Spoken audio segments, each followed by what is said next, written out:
Welcome back, everybody, to another exciting Manga Thursday here at the Omnibus Collectors Network. It's your favorite Omnibros, still petitioning for an Inhumans Omnibus, aka Geo from A Week in Geekdom. And of course, I'm joined by the always awesome, the number one Adam Sandler fan in the whole wide world, Riley, the Omnibus Collector. How you doing, brother?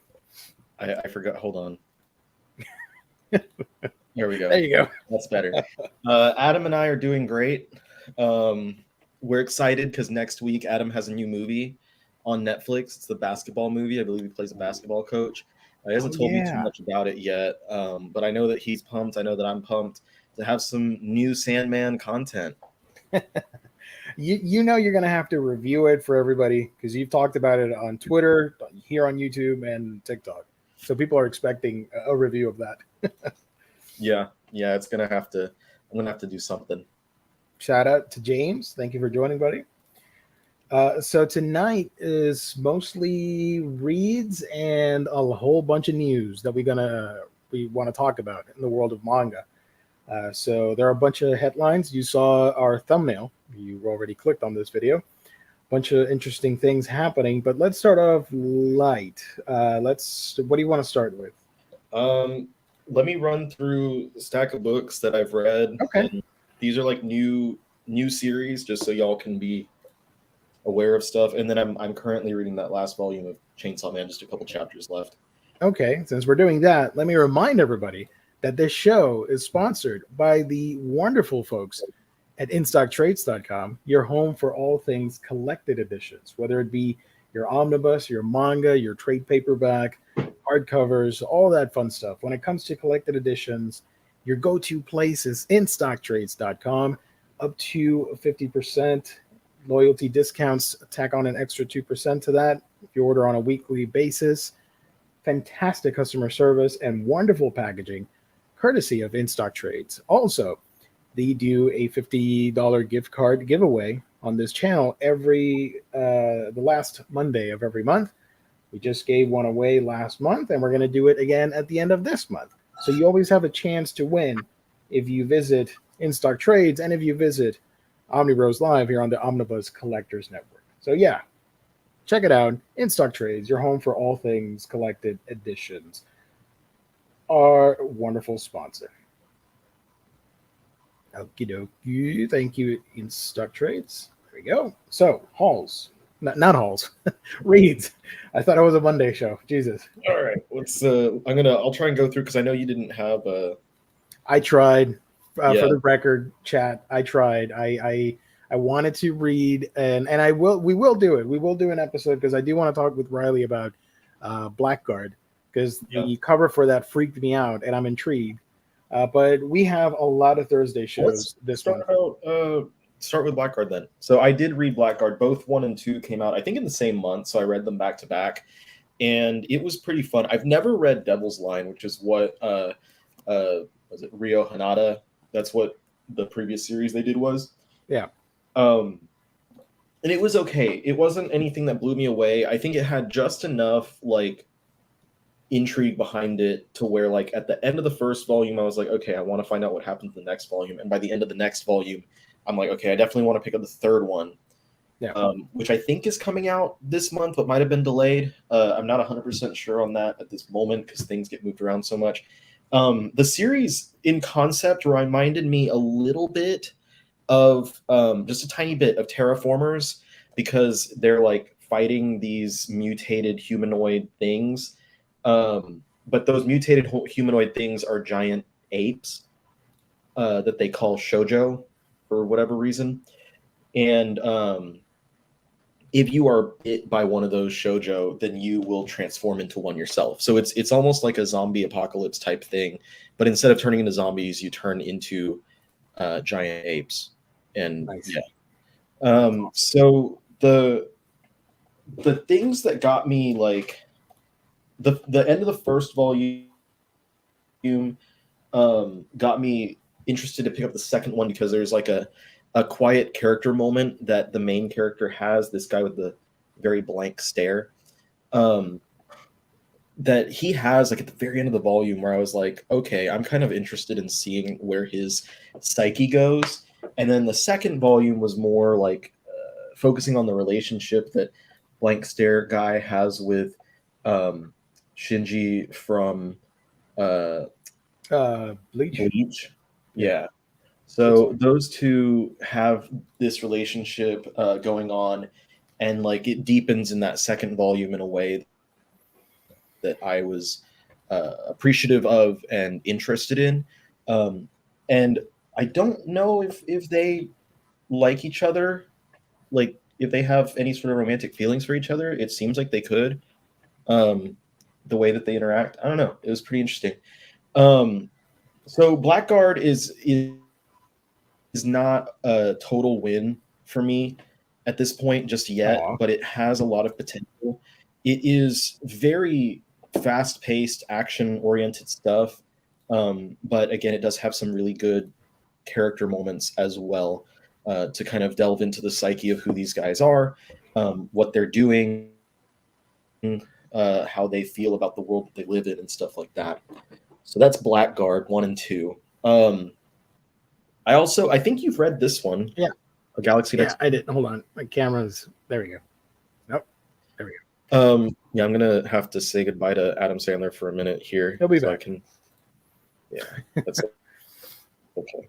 So this one, so you did read this one. This one's another new one from Kodansha.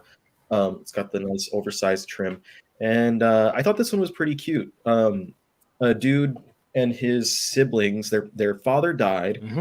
and they live on their own. And he is a manga creator, and he's struggling to make ends meet or whatever. And a woman shows up, this young woman, and she becomes his artist, or whatever, or his assistant, whatever it was, on the series. And they start spending time with each other. They enjoy each other's company, and then something happens, and by matter of circumstance, he finds out that she's actually an alien, and he inadvertently becomes engaged to marry her. Yeah. And so the dynamic of the relationship changes at that point. But she's still just sitting there, like, making manga with him throughout the series. I thought this was really cute. I thought this was a really, like, pretty wholesomely played out volume. There wasn't a lot of, like, really mature material, I guess. Like, it played itself really wholesome throughout this first volume, throughout the story. I like the relationship that the main characters have with each other. Like, she's not, it's like she's alien, so she's not really familiar with how the like romance on Earth works or whatever. And then he's really, like, shy and stuff, and he doesn't know what to do about this situation. But the kids, the younger siblings, are just cute and happy to have someone else in their life. What did you think about A Galaxy Next Door? I have to admit, I was I remember doing previews with you when it was first announced or whatever, whenever we talked about it for the first time. And I left the tab open because I thought it looked really interesting. And then immediately the cover catches your eye because it's really pretty, and sort of that mystery of when you read a book or when you meet someone in real life and you don't really know that person, but there's something alluring to their personality or their looks or whatever, and you want to find out more. That's how I felt with that book going in.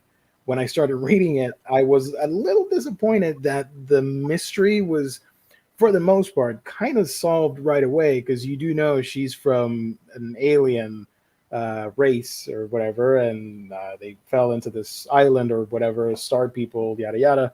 So I thought they were going to extend that a little bit more. I didn't want to necessarily find that out in the first volume. Sort of like, is she or isn't she? Something like that. But like you said, I really enjoyed the dynamic between the characters, especially the siblings. They make fun of each other, but in a nice, wholesome way, and not like mean-spirited, which I appreciated.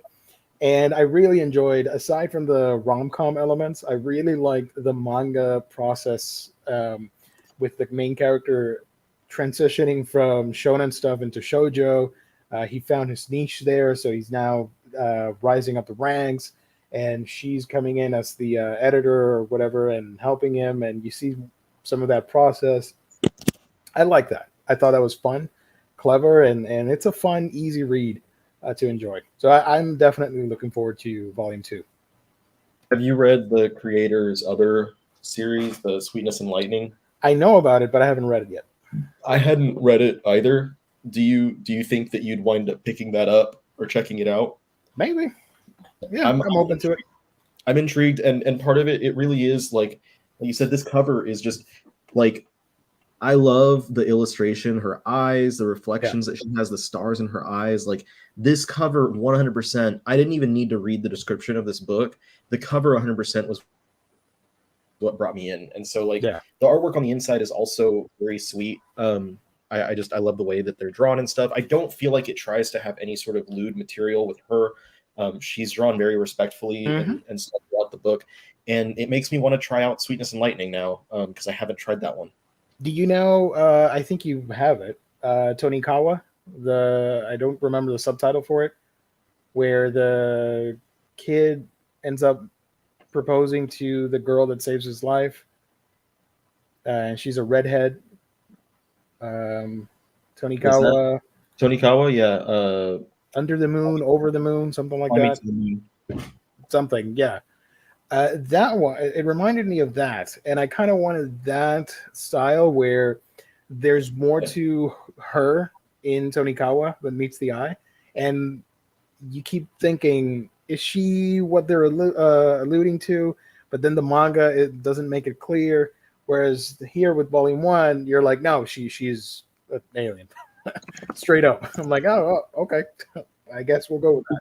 Maybe it will be a little more complex as it goes forward. Maybe there will be something else. I'm hoping for that. By the way, you mentioned Blackguard, the release date. Amazon has it for August 9th, the third one. So it very well is probably delayed. Yeah. Which makes sense. Let's see. So those were from Kodansha. I've got a couple from Yen Press as well. Lost Lad London. Ooh, tell me about this that. book. Very individual and striking in the way that it looks. You can see like the art style is completely different than most manga that you're going to get.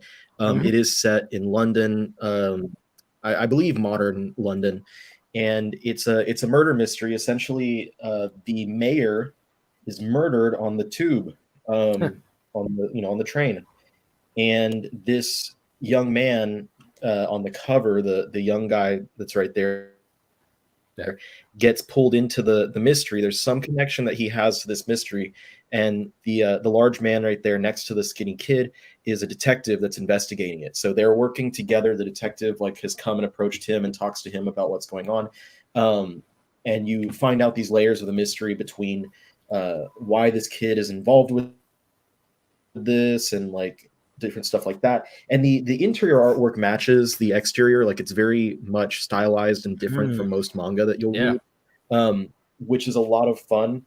And also most manga is not giving you settings that are in modern day London. So just all together, it's something that's very different from anything else. It was a good read that definitely I was intrigued throughout, just guided through the book by my own intrigue. And by the end of that first volume, I really wanted to see what was going to happen next, because it does end on a nice little striking cliffhanger. The best part about this, aside from how stylish this book is, the best part about Lost Lad London is, if I'm not mistaken, if the information I found is correct, it's only 3 volumes long. Ooh. So it'll be a very nice self-contained 3-volume murder mystery series, and I'm really looking forward to seeing how that goes forward and wraps up. So if you're into that kind of story, murder mystery, that's going to definitely be one for you. The other that I have from Yen Press is going in a completely different direction, and that is MonsTaboo. Ooh, we talked about that a couple weeks ago. Which comes with a parental advisory, but honestly, the content is not that explicit to the point that I feel as if maybe that's because future volumes are going to be more explicit. But essentially, it boils down to this world there are monsters. This big Michelin tire looking dude is a monster, and the young girl next to him falls in love with him. Okay. I think he like, if I'm not misremembering it, I think he saves her from an attack by another monster, and immediately she's like, "I love you," Of course. and As one does. and so they have a connection from that. Yeah. And it winds up turning basically towards being an action, kind of a rom-com action series, heavy on the action side, with pretty fun artwork. I think it's pretty well illustrated. I'm trying to look for a good page that like represents the book in a good way, so you can get like the action and stuff. Like, here's her with a scythe that she winds up getting. Nice. The monster himself, slight spoilers, but he turns into the weapon. What's the other manga? Soul Ghost Eater. Reaper Girl. Yeah, that's what it reminded me of. Ghost Reaper Girl, where she like spawns different costumes and weapons and powers. I thought of Soul Eater because of the thing. Here's the I've fallen in love with you. You know, that monster reminds me of My Hero Academia Vigilantes. The main kid from Vigilantes. Yeah. But she gets to use him as a weapon, and the catch is like his blade. It's a scythe, and the blade changes size depending on the phase of the moon. Yeah. So like it will become thicker later on during the month as it goes on and stuff. So it was pretty fun. Yeah, Michelin Man does slice and dice in here. It's a fun first volume. I'm definitely looking forward to picking up the next one. Like I said, it's not that explicit off the bat. At least I don't remember any, unless I like skipped over some tatas or something. Is it more because of the violence and language? Well, there is okay, this is a little explicit. There's like a monster lady who is an octopus woman, and you can expect kind of where that's going to go. But it was like literally one panel that I just came across, so that's why I probably forgot, is because it's not. Yeah. I don't know. I'm guessing that it's going to be more explicit as it goes on, but it's fun. If that description sounds fun to you, like rom-com monster, like that a girl falls in love with, like it's fun. It's not bad at all. It's a fun book. I'm going to continue seeing how it goes. Get volume 2. Usually by volume 3 is when I decide, yes, I'm going to keep going with something or not. In some rare occurrences, I'll go rare or I'll go further, but we'll see. And then I've got 2 more books. I've got 2 from 7 Seas, and we'll mention some stuff with 7 Seas in a little bit. First up is Colorless. This one I largely bought because of the gimmick of the series, which is all of the color was wiped from the world, and the only color left is like very scarce, and so they pull like a Sin City and just have a couple of sequences throughout where there's a single color highlighted. Sin City is like the best example I know that does that, so that's why I always call it like that. So he's got the color right there, and it comes back for like a couple more scenes. That's cool. So kind of a mystery series, like a noir, definitely has a noir feeling to it, but it's also like a kind of sci-fi action series. The girl on the cover has some sort of connection to everything, so they're hoping that she can they can work together to get the color in the world back. Awesome. I think this is more style than substance at this point, and I feel as if this is going to kind of go in the same direction for me that No Gun's Life did, where it was cool, but I wound up basically the biggest problem with No Gun's Life is like I kept forgetting what the hell was going on in that series. Me too. And that's why I ended up dropping it. But like I'm going to give that series another chance because it's only 12 volumes. I'm going to read it in its entirety one day. This one, I have no idea how long this is going to be. I don't have a feeling it's going to be like super long, but it definitely feels like something where I'm going to forget what the hell's going on in between volumes. This is one. How many? What's up? How many volumes are out in Japan?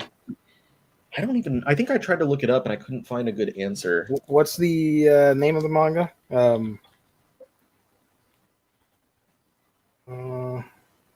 What's the name of the book? Colorless by Kent. Colorless. I'm looking on. It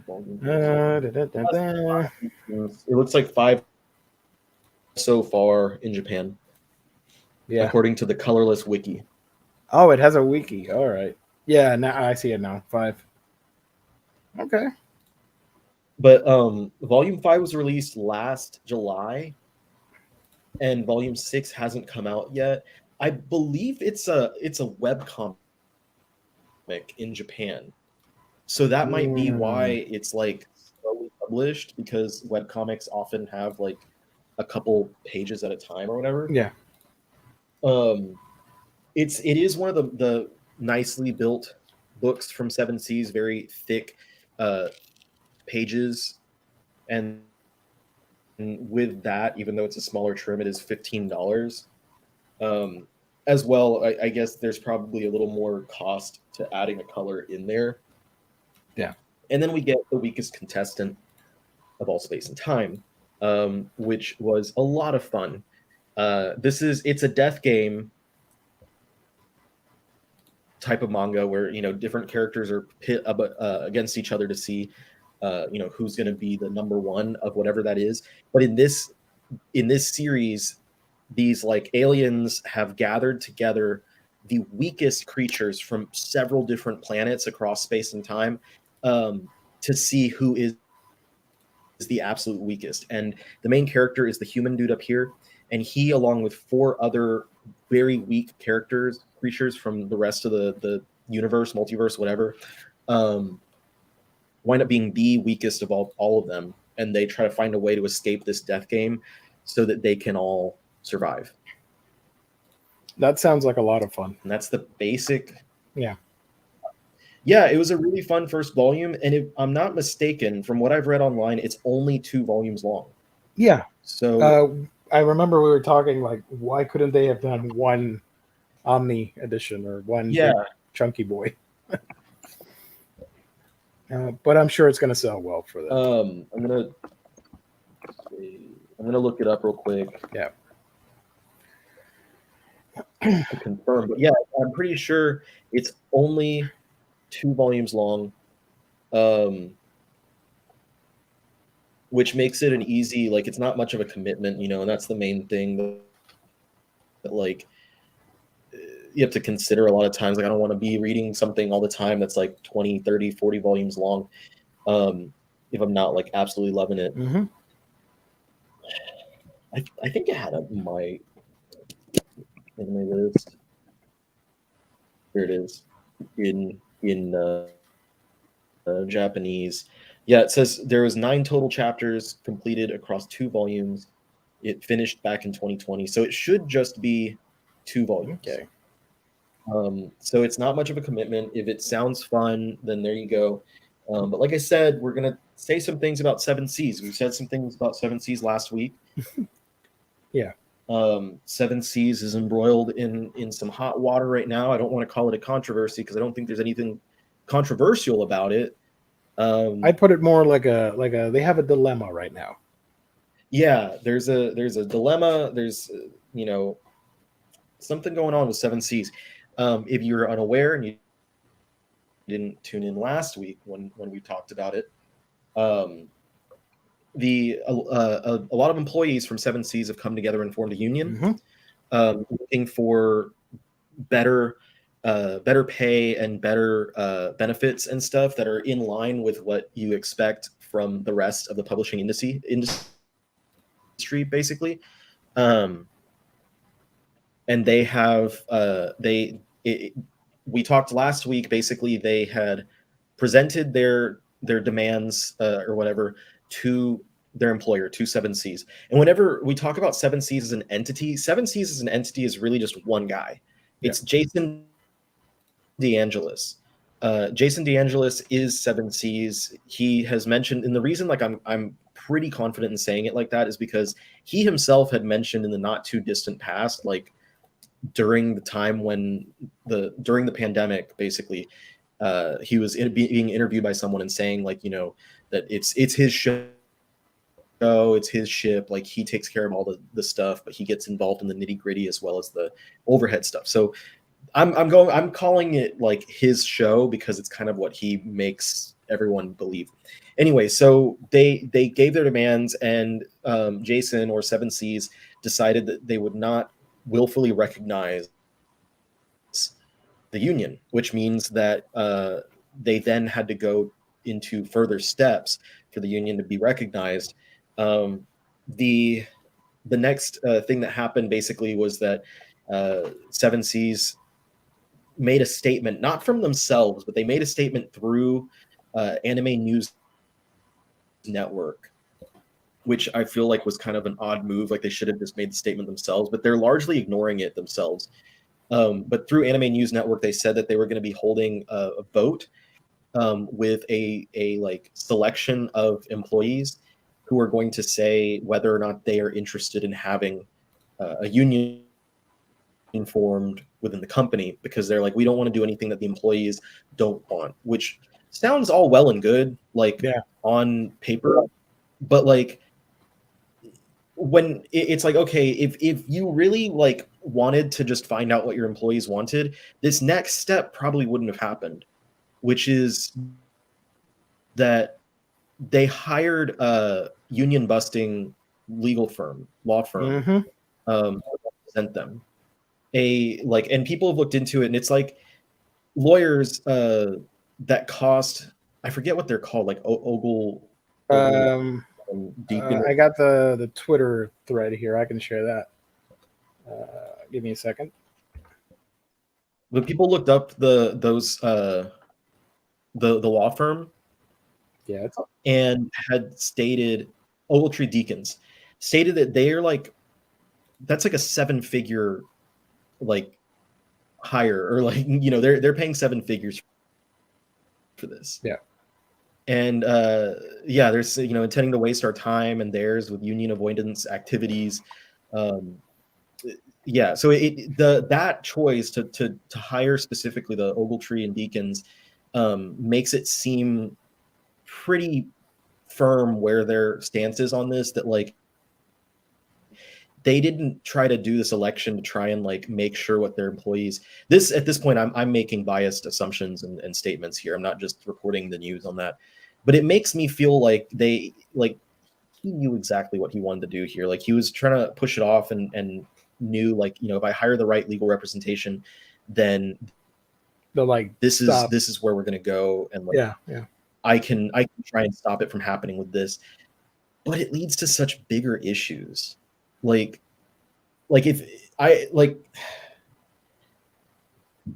it doesn't happen, if they don't get to have the union and get all the things that they want, and there's no changes whatsoever, like these employees, like an employee is not, you know, forced to work somewhere when they don't want to. Like, you know, you can leave and sever contract and whatever. A lot of their employees are also freelancers. They're not going to stick around, and that's where they're going to find a lot of issue, is that like if they don't feel as if they're being treated correctly, you're going to see those employees leave one by one. And the further issue is the industry is so small, and so many, especially freelancers, like work between other companies, so they can communicate, and it's like it subverts the need for like Glassdoor. Like you don't even need people writing reviews about Seven Seas, which people have. They've written a lot of reviews in the past already about issues. But you're just going to have word of mouth of people saying like, yeah, I worked there for, you know, a year or two and they were bad, yada, yada, yada. Like they're going to have a lot of trouble hiring employees to replace anyone who winds up leaving after this decision. And ultimately, like, because I've seen people kind of trying to play, I don't even know if devil's advocate would be the right word here, but saying like, you know, if they do a union, then that means that either prices for manga will go up from them, or they'll be able to publish less stuff. Yeah. And it's like, you know, you have to think about that. And yeah, but the other side of it is they lose all their employees and they can't do anything whatsoever. Exactly. I mean, yeah, there comes with stuff like this, you got to make some sacrifices. Yeah.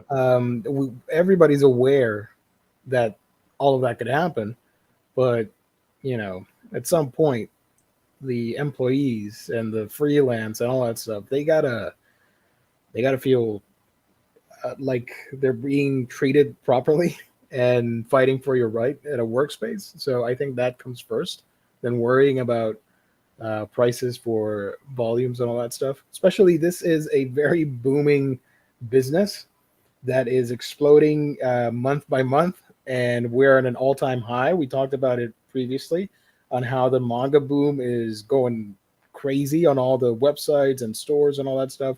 So it's not like they're gonna go under because of this.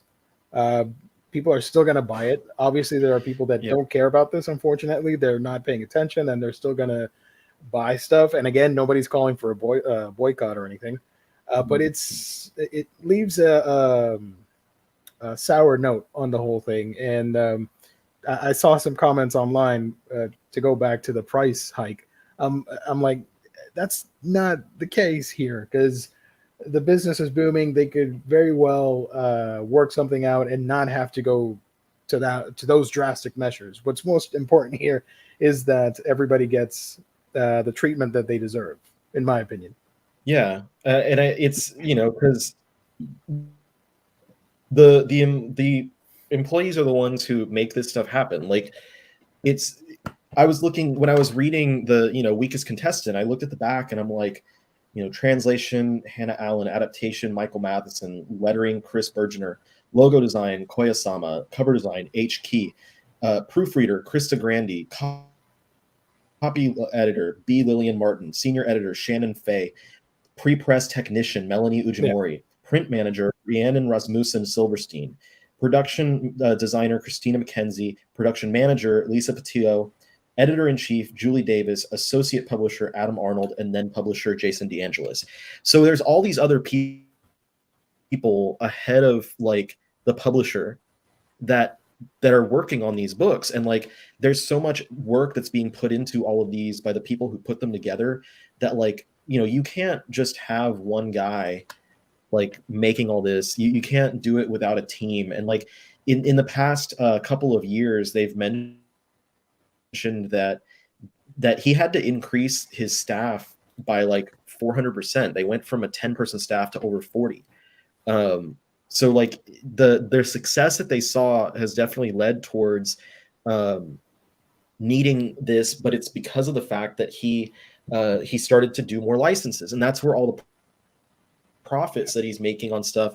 It's like, okay, I'm making a ton of profit on all these other things, and I've talked about this a little bit in the past. I've made a lot of profit on these things, and now I'm going to be able to afford more expensive licenses, and that's how we've been seeing the past couple of years. 7C's really pushing with the new licenses, with stuff like the you know, the big guns like Tokyo Revengers is a huge one that they got the license for.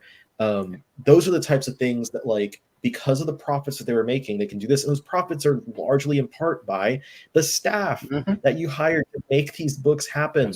They don't happen in a vacuum. They don't happen immediately. And, you know, it's crazy that it's like this dude is so blinded by I don't know what. I don't know. He hasn't come out and stated. That's another thing. Jason DeAngelis hasn't come out and stated, as far as I've seen, I've been following it pretty closely, why he would have an issue with bumping up pay for those 40 employees. And that's another thing. I don't know what type of pay bump they're looking for, but I know damn well sure, I said those out of order. I know damn well sure that it is not going to be 7 figures, even in a single year, between less than 40 employees, because I think some of those that were counted were ineligible for some of these things. You know, that's not going to be that huge of a, because if you were giving each of your employees, let's say 20 grand extra a year, and let's say that is 40 people, that's what, 400 grand around that, or something. around that. just math off the top of my head, like within a year that you're paying out, that also because it's salary, like it's your employee's salary, there's taxes and whatnot for that. So it's like, dude, come on. So at this point, the reason that I'm not, just personally, because I know it's a question that will probably be asked, I'm not personally like boycotting or stopping buying stuff from Seven Seas that I'm already buying in particular, is because A, I'm not buying that much in comparison to other publishers, and B, because this is stuff that, like, there's reasons they haven't asked for boycott. This is stuff that these employees worked on, and not only is it stuff that not only is it stuff that they worked on, that they put their, flesh, blood, and tears into, sweat, blood, and tears, however you want to say it, but the more demand that there is, the more they're going to see that they still need those people and need to like treat their staff well. So I want to make sure, I know there's a lot of people who no longer feel comfortable buying from Seven Seas at this point, even though they haven't called for that boycott. And the UW7S, they haven't had any issue with people saying that they're boycotting. They've been on Twitter liking everyone's comments and posts and whatever, and thanking people for supporting them. But like, there's reasons why they haven't asked for it. And at this point, like, I still want to support the team's works that they have been doing, and I still want to support pushing the industry forward in a way that shows Jason that, like, he needs that staff. He needs them to keep afloat. Yep. Nice pun considering the publisher. Seven Seas. Gotcha. Yeah. Like you said, I'm personally, like, I think I don't have a lot of books that I'm actively buying right now from Seven Seas. I've had in the past, and I do own a lot of their stuff. And I like that Seven Seas is diverse enough that they get a lot of stuff for a little bit of everything for everybody. So it would be a shame. They are on the cusp, I guess it's the proper term I'm going to use here, of greatness. It's just a way, it's just for them to navigate the waters accordingly, and for everybody to reach a happy medium for everybody, and not make this a scandal and a chaos that it could be. Because a lot of people are paying attention, and other manga publishers and other people, other freelancers and other stuff, they're taking notice of what's happening. Cleveland Brown says, instead of a boycott, will it be fine that we angrily buy or read manga from Seven Seas to show we aren't too fond of them? Sure. I'm currently reading, what the hell? Yakuza Reincarnation, and that's Seven Seas. And I'm probably going to order Volume 2, because a lot of people that are from the union thing, they worked on that, and they got to earn that hard-earned cash for their hard work. I did look through my Seven Seas shelf of like currently ongoing series, and I was like, man, if I was to stop, like, which ones? I'm like, in order, which ones would I drop? And it's like a lot of stuff where I'm like, I'd be fine not getting that. I'd be fine without that. I'd be fine without that. But like, I don't want to drop Die Dark. I love Q Hayashida. Die Dark, yeah, that's a good one. Like that would be the very, like, the last thing that I would drop out of everything. That would be the remainder that I would drop. But I also, like, it wouldn't be anything that I already have that I would wind up getting rid of. But like, I do have a lot of highly anticipated books, like the hardcovers for the Girl from the Other Side that are coming out. Like, I've been really anticipating trying that series out through those hardcovers, because their overworked and underpaid staff do a really good job on their hardcover releases. What's the name of the manga? They just released a cover for it. Spriggan. That just got a cover reveal, and a lot of people are excited for that too. That's coming out soon. Definitely. What else? I personally love Miss Kobayashi. They have the upcoming oversized edition that I want to get. I'm like, come on, guys, don't make it too complicated. Let's work things out. People understand each other just by talking, so let's just talk it out. Yeah, hopefully things will work out for the good, but it's like, regardless of how it works out at this point, it's just so disappointing to see that they did hire that legal representation, because like, it's He could have It's set a so new much. precedent for working that stuff out from the get-go instead of doing that. Yeah, and I feel like it's not that hard for them to sit down and be like, oh wow, all of y'all feel this way. Yeah. Okay, well let's see what we can do. Like let's hash something out. Like why is it that hard for employees to do that with their, or employers to do that with their employees? And yeah, you get the best employees you can when you do more than the minimum. Like so many companies feel, and these jokes exist for a reason. Like, they throw you a fucking pizza party and think that that's going to be enough to make their employees happy. And it's like, sure, but now I'm overworked and underpaid and I've got pizza. Speaking of pizza, do you know about the meme with the Walmart employees? You know that how they do their meetings before opening or during the early hours of the day? They have a meeting and Do somebody they have like breakfast? they recorded a video of them singing "We Will Rock You," but we are Walmart. Have you seen that? I have not It's seen so that. cringy, but when you said the pizza party, I immediately went back to that because they were saying like "We are Walmart." It was so bad. Anyways, yeah, It's just I had so much experience with that during my time of being at, well, they clearly have the money. yeah. They clearly, that's the thing, they clearly have the money. They hire a 7-figure firm to represent them. But when I worked at Enterprise, I had a lot of experience with them being very like, some were better than others because it's a regionalized company where like every region, every group treats things differently. But like when I moved from the Austin group to the Dallas group was terrible about that kind of stuff, like just overworking everyone, expecting so much.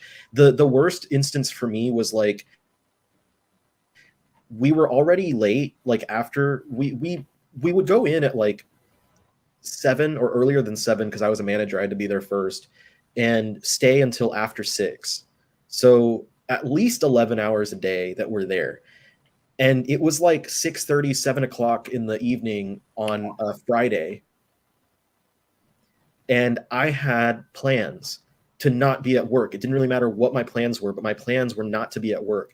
And I wanted to get home and spend the evening, a Friday evening, with my wife because I had to go in the next day anyway. I was on duty on Saturday. Yeah.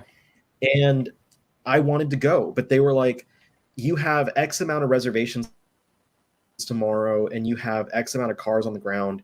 We need to go out to the airport and retrieve vehicles. And I was like, fuck that. I'm not going out to the airport. Like that's going to be another 2 hours at least to go out there just for me to like get one additional car. No. And I told them no. And like my manager got, like the manager that was above me, got pissy with me about it. And I was like, no, dude, I have plans. And like, what are you doing? It doesn't matter. It doesn't matter what I'm doing. Yeah.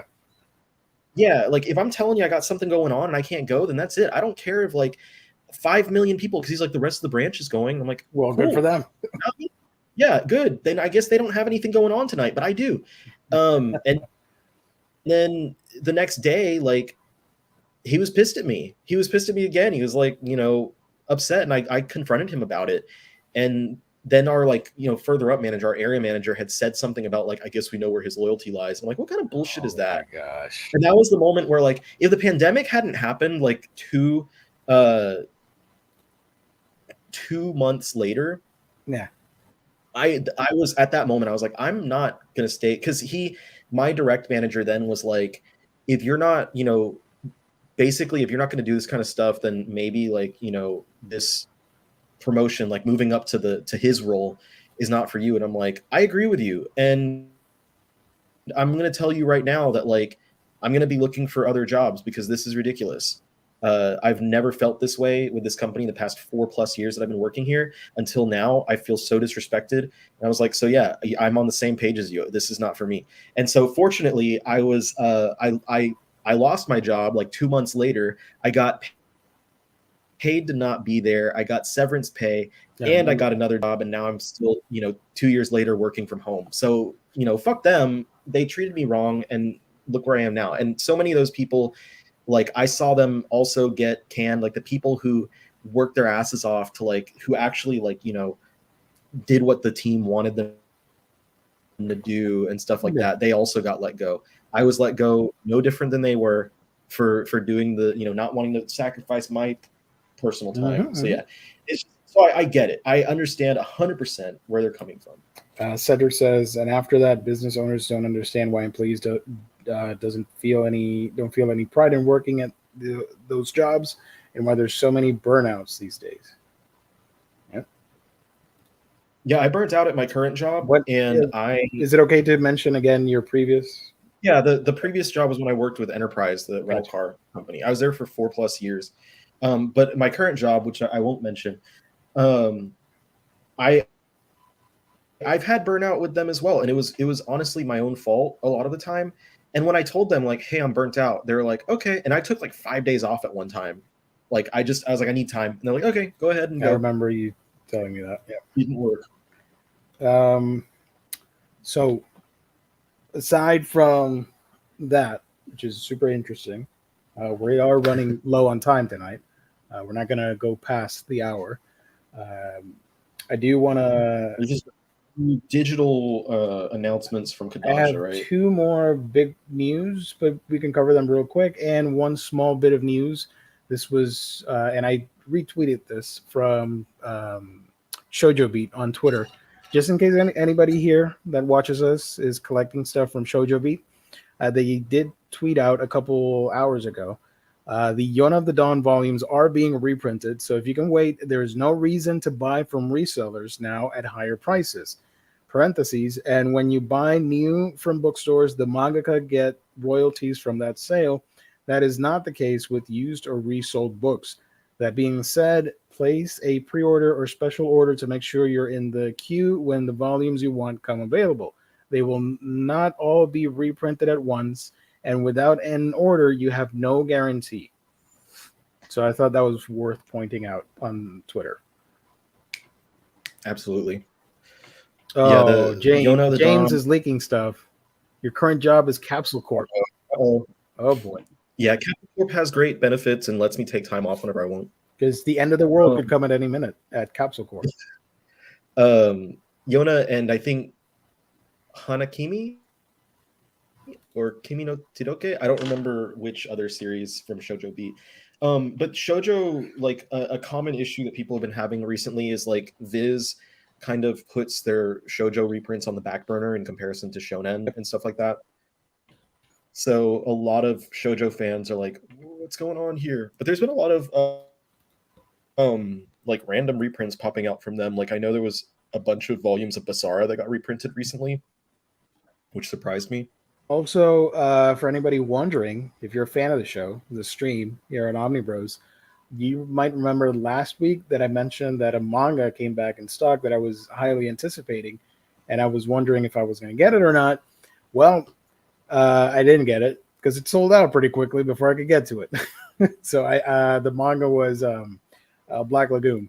The first volume came back, but I couldn't place any orders at the moment. So I knew it was going to happen, but still, fingers crossed. So I jokingly said, "Oh, I'm not going to say anything," but I knew it was going to sell out because a lot of people are after that. But my plan now is to just get the stuff that's not adapted, because the anime did like the first 10 volumes.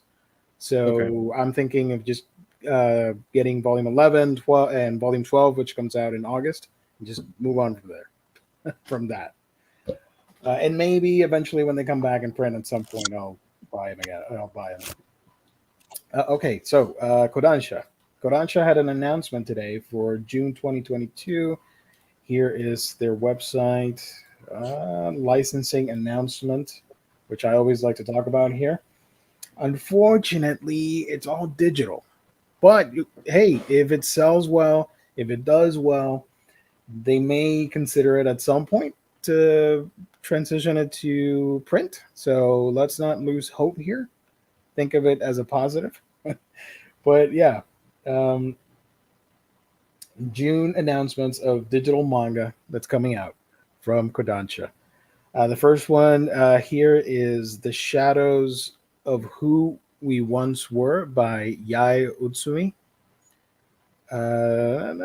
This is by the author of Until Your Bones Rot. You can see the description there if you want to pause the video. The next one is Joy by Etsuko. It's pretty indie, if you ask me. You can pause the video right here. I believe this is a BL themed manga. Golden Gold.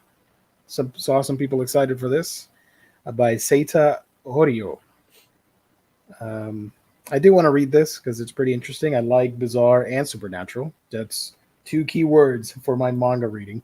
Welcome to Nejima Island, home to a girl who hopes to keep her friend from moving away. Destination of an author hoping to be inspired for her next book. And above all, sacred land to a god of fortune. But will that god really bring what the people around it want? A bizarre supernatural news story by the author of Kokoku. Kokoku. Hope I said that right. This comes out in June as well. Gold, Volume 1. Such a Treacherous Piano Sonata by Hal Osaka. You can pause it right there. Musical drama. This looks really cool. A Nico colored canvas by Nao Shikita. Nico is in the dictionary under free-spirited, which makes her an instant celebrity at her art university. But one professor, the career-making or breaking Kagewa Sensei, has only a limited tolerance for aggressively good-natured optimism. Unsurprisingly, Nico isn't faced. It just means she's going to have to make her own way to stardom. With the help of her friend and somebody else, no matter what, it'll be an interesting college debut. Looks pretty cool. A Serenade for Pretend Lovers by Tochika Nekome. Coming out this month as well. Burn the House Down by Moyashi Fujisawa. There we go. Housekeeper, amateur model, and perfect housewife. Though strange on the outside, the two share a past. One, Shizuka feels she needs to set right to bring her mother justice, but Makiko has secrets of her own, and Shizuka will need to tread carefully if she's going to get to the bottom of it all without getting burned. This sounds super dramatic. I want to check it out. And that's it. Pretty small announcements, but some interesting things nonetheless. If I were to pick something out for you guys to dig into, definitely Burn the House Down. And like I mentioned, Nico colored canvas, and I do like Golden Gold.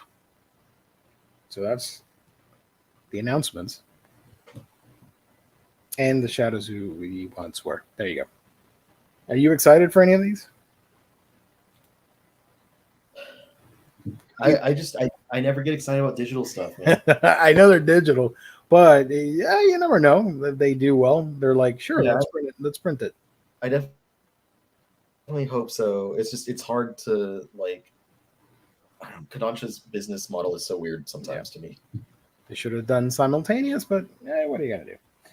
Last but not least on the agenda tonight, I have to share my screen again. I was not aware that we have a new manga publisher in English, digital and physical. That's always exciting. That's a good sign for the business, for the industry, right? When you have new blood on the scene. I'm gonna try and reach out because why the hell not? They're new. This is Vast Visual. The new manga localization and publishing company Vast Visual is publishing Mado Guchimoto's Tokyo Interstellar Immigration manga and Cool Kyosinya, which is the mangaka for Ida Deities and Miss Kobayashi's Dragon Maid. His other manga, Paranoia Cage, both are coming out in English, and I do want to check both of these books out. Vast Visual lists that it released the first compiled volume on April 28th and the first compiled volume of Paranoia Cage on February 24th. The company is releasing both manga digitally and in print. If you're wondering what this is about, let me scroll here a little bit. There's aliens about, lurking just out of plain sight. Most of them are regular folks, but some are criminal. Enter Interstellar Immigration, Tokyo's finest cosmic border patrol team. They bust their asses on the daily to keep planet Earth safe. Thus, the spotlight falls upon the story of two high school girls, Lane and Anne, as they kick ass, hunt down illegal aliens, and look great doing it. Buckle up for bombastic sci-fi action with a twist. This is my kind of jam. And if you're wondering about Paranoia Cage, you scroll down here, you can see Volume 1 and Volume 2. Mizuki is an adult manga artist and has begun to live on her own. Now she spends her days with Saki, her assistant and BL author, in an unending quest to create the ultimate adult manga. Even Mizuki's new editor can't stop himself from shrinking in the face of this font of infinite lewdness. The company, yeah, whatever. So, yeah, what do you think of that? Vast visual. I have to reach out. Yeah, we're gonna. When are they? Is it? What was that? I couldn't hear that. They coming out next year? No, hold on. I do have listings here on Amazon. They mentioned this year, the paperback, but I never saw that being released anywhere. And the news that I'm reading for that was a couple days ago, actually, like 2 days ago from Anime News Network. So I don't know what's happening. Let me check to see if I can find another release date for that.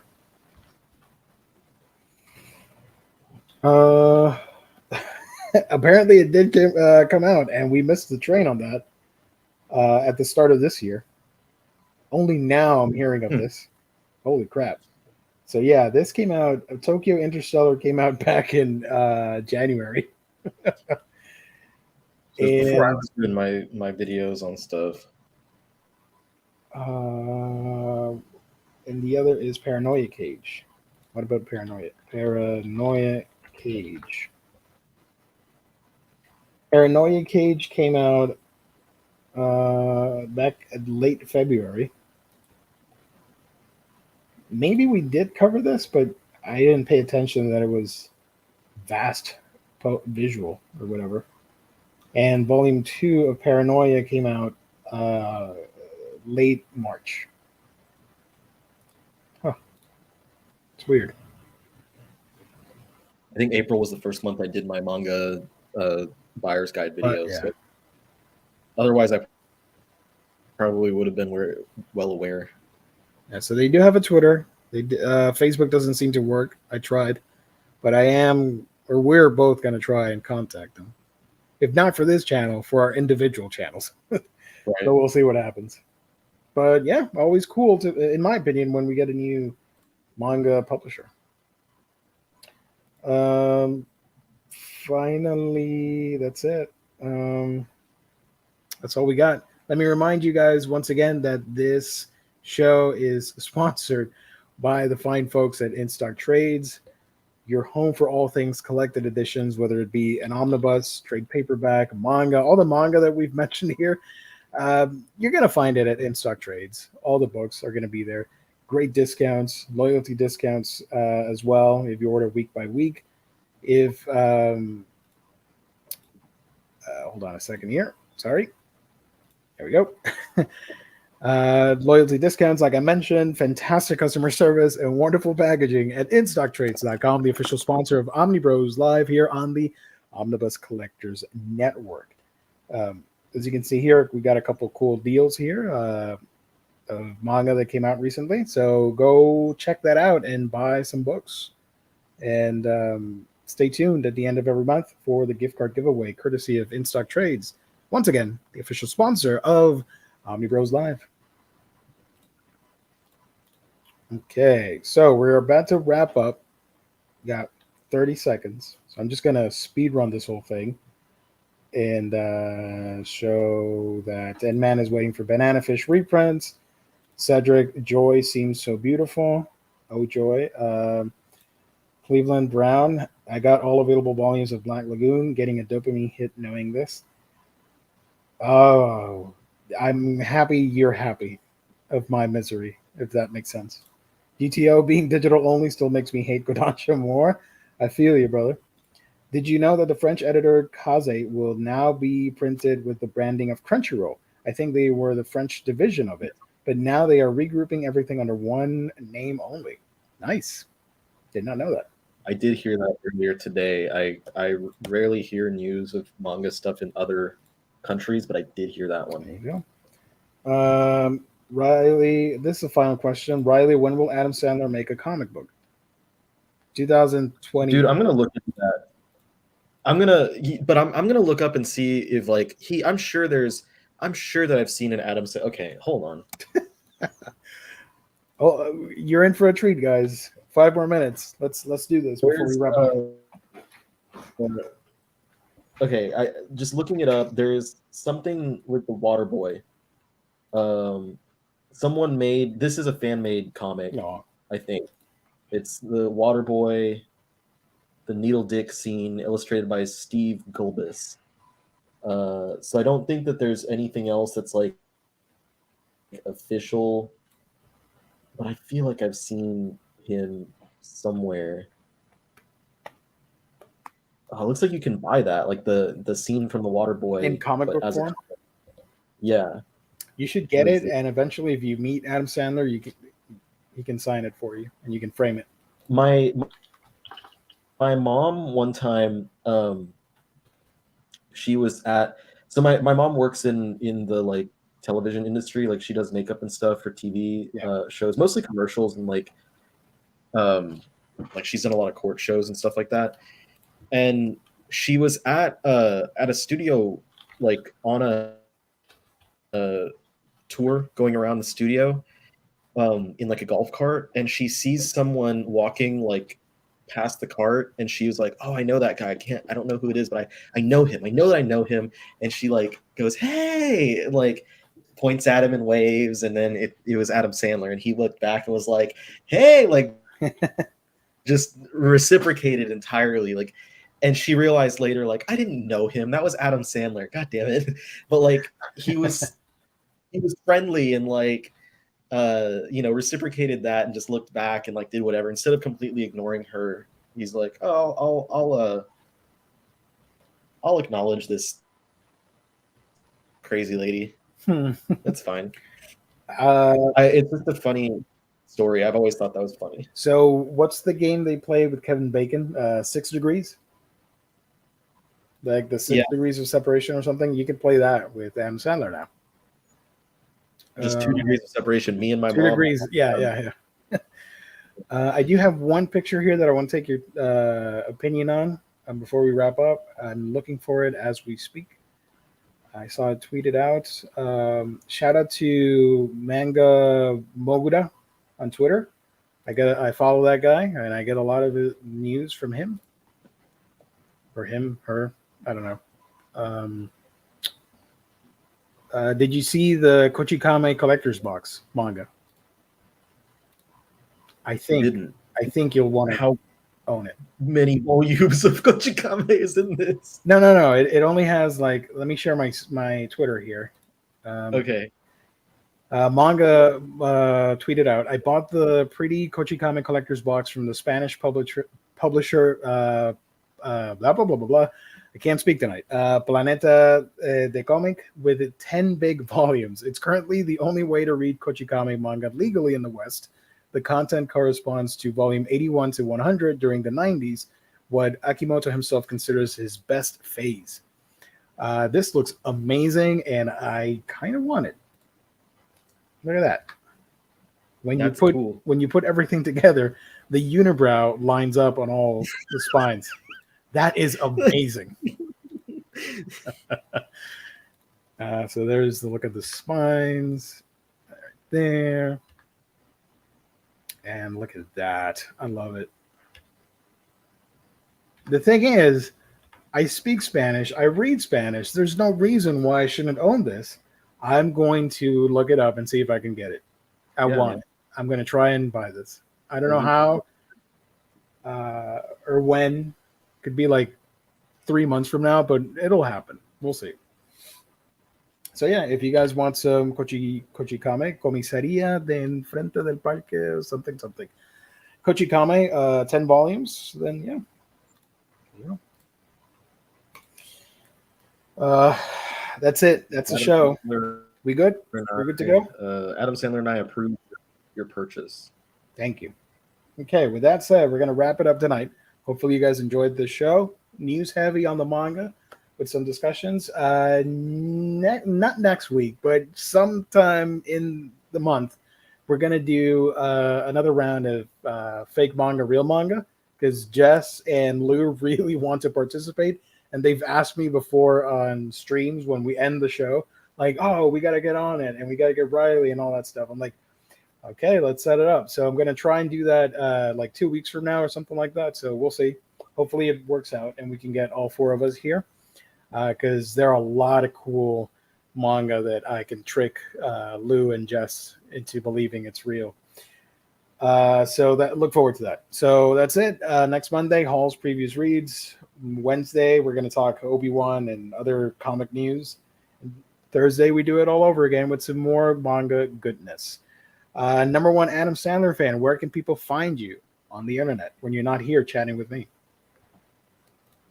You can find me talking about Adam Sandler over on TikTok. Actually, I'm like a day behind. I didn't make any videos like yesterday about Adam Sandler, but I am talking about my thoughts on every Adam Sandler movie over on my TikTok, the Omnibus Collector.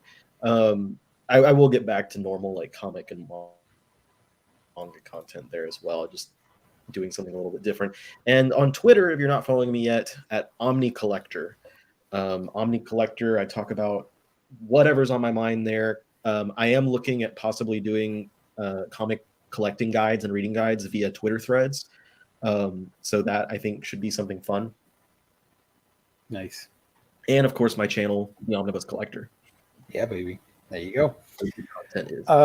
When I'm not petitioning for an Inhumans Omnibus, my name's Gio.